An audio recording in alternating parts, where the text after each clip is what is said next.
我而家喺馬來西亞吉隆坡，振業，你係馬來西亞土生土長華人，你識唔識講粵語啊？我梗係識講粵語啦，我除咗識講粵語，saya boleh cakap bahasa Melayu，I can speak English， 我係講客家話，我也會說華語。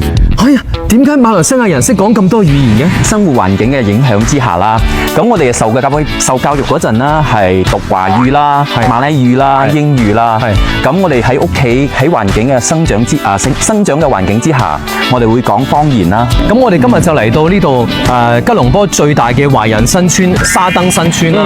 沙登華人新村係1952年開埠㗎，呢度係有大概2萬幾嘅人口啦。即係喺呢度講粵語同埋講客家話都得嘅，但都係冇問題嘅。你試下睇，試下。靚仔，識唔識講粵語啊？廣府話？唔識啊！我哋唔係呢度人。你係邊度人啊？邊寧？邊寧係檳城人。檳城人，但係你都講到幾句喎。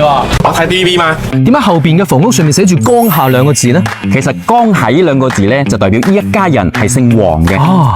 咁呢個江夏其實係一個唐號，係我哋嘅祖先啦，由中國嚟到馬來西亞，為咗唔好俾我哋啲子孫忘記我哋嘅根啊，所以佢哋又將呢個唐號掛喺個門口啊。咁而家見到我哋後邊呢度咧，就係一間佛爺廟啦。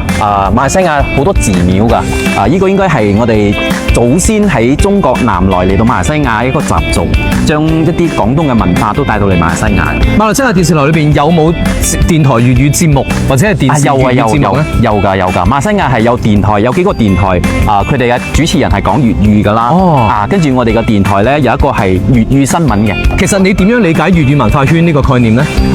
我覺得係只要我哋有講粵語，基本上就係已經喺呢個粵語文化圈啊，而且大家講同樣嘅語言係非常之親切啊，多一個親切感。係啊，就等於等大家記住，我身上仲係有廣府人嘅血脈喺度嘅。係啊。